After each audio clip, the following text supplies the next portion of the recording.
Back in Martinsville, Virginia, the top two trucks, they are the Team Ultra Motorsports teammates, Ted Musgrave, Jason Leffler.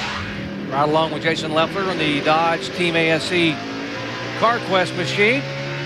By the way, Musgrave has led all 66 laps thus far. There are the trucks 1 and 2 appropriately running first and second. How about the third place truck of Rick Crawford? Same truck he dominated Chicago with a year ago when he led 60 laps. There's the 14 truck of Crawford. And let's update him in the pits with Ray. Well, Jerry, keep in mind it's been 100 races since Rick Crawford won back at Homestead in '98. But he is a former Martinsville winner. He won in an all-pro race here back in 1995. He says on the radio this is the best truck he's ever had. Now, the guy right behind him, Travis Quapple, is driving the same truck that he finished second with a year ago here. Travis has said on the radio that the truck is pretty good coming off the corner, but a little bit loose in the center, so they are going to make a chassis adjustment whenever they pit. Now let's go to Amy. Well, for the first time in almost a year, Terry Cook is not driving his favorite truck, which is a Laughlin Standard called Lucky Dog. Instead, he chose the drop snout truck. So far, he says it's running well. He's a little loose in, so he's turned the brake bias up to the front in hopes that it helps. To Ray. Amy, a brand new truck for Mike Bliss this weekend, one that they built in-house, but he's saying right now that the truck is very tight coming off the corner, so he really needs to make a chassis adjustment once we get a pit stop. Amy? Well, how about that Winston Cup owner, Andy Petrie? He's admittedly, which I think is very big of him, saying, I'm just driving it in too hard, and that's why it's drifting up the track, and he lost those key positions a few laps ago. But so far, he's nice, calm, and cool, trying to focus on hitting his mark and not drive it in too deep lap after lap. All right, thanks, guys. As the caution is out and our leader has spun up against the wall. Ted Musgrave's Mopar Dodge has spun down in turns 1 and 2. Musgrave whips it around, slims it back in gear, and he has some damage on that left rear, Phil. He sure does, Doc. They're obviously going to have to make a pit stop and get that quarter panel off the tire, but some pretty good damage. You see the spoiler jacked around forward. I'm not sure exactly what that's going to do to the handling.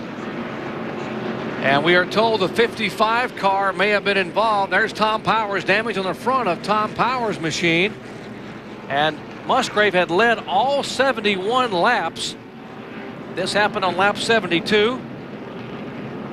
Take a look at it. You see right there. That's Ted Musgrave right there. Oh, the 55 truck spun out. Ted Musgrave, oh, just got clipped by the 55, and around he went. Backed into the wall a little bit. Here's Ted Musgrave from his onboard. You see him. He's going to see the 55 spin. He's going to try to go wide to get around him, and it just made contact, and around he went. There you see the contact with the outside wall. The good news for Ted Musgrave is that he did not lose a lap. And from the onboard camera, Jason Leffler just goes to the low side of the racetrack and misses the spinning Tom Powers machine. Terrific move by Jason Leffler to avoid that. Well, finally, Jason Leffler gets some luck. He's had bad luck the first 2 events of the year. Here comes Musgrave, Leffler, and the leaders on pit road at 35 miles an hour. Let's go down to Ray.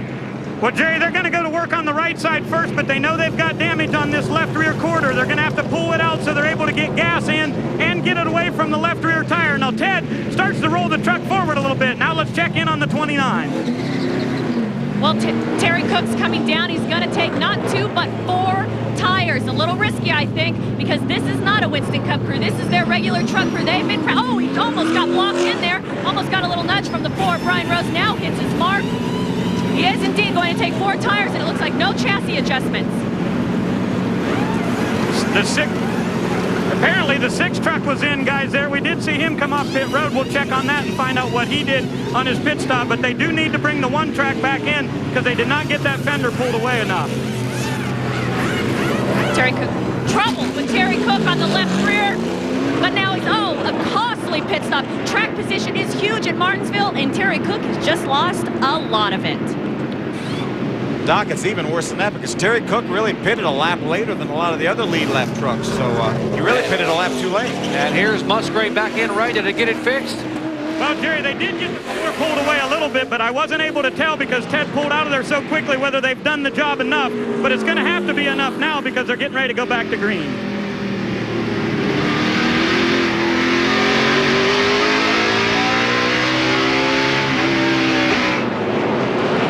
Kevin Harvick on pit road. They're beneath the hood on Kevin Harvick. Ed Berrier, the crew chief down there. Some of the Winston Cup people are there.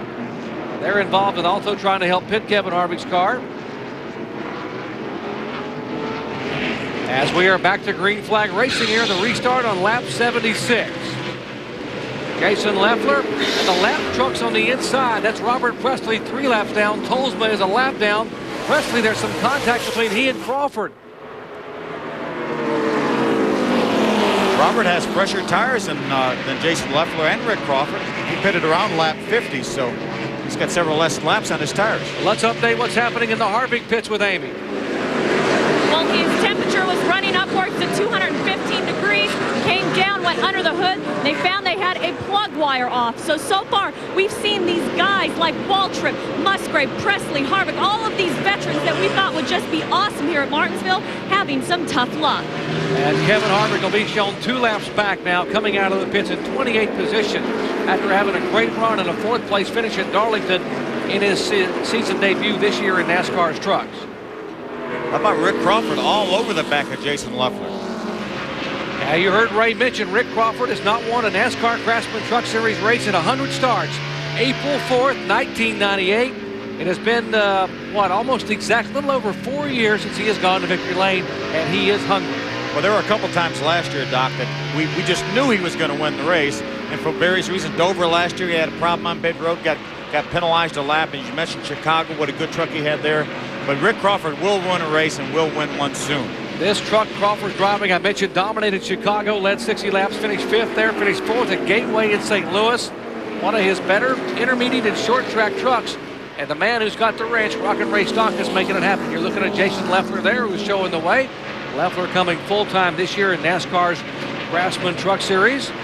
Remember that 2 truck, that's the same team that carried Scott Ridge to his first Craftsman Truck Series victory right here 1 year ago. Leffler's first 2 starts this year, he finished 11th at Daytona. He finished 30th at Darlington. And battle for 5th spot. There's Dennis Setzer on the inside, the Axiom Chevrolet. Andy Petrie on the outside. David Starr, the Spears Manufacturing 75 is going to take advantage and move by Andy on the inside. Good move for David Starr. He started back in 25th position. Now Starr being shown in 7th spot, and another spin. Randy McDonald loops it around once again in the Greenfield Truck Center machine, and that will bring out caution number 6 on the day.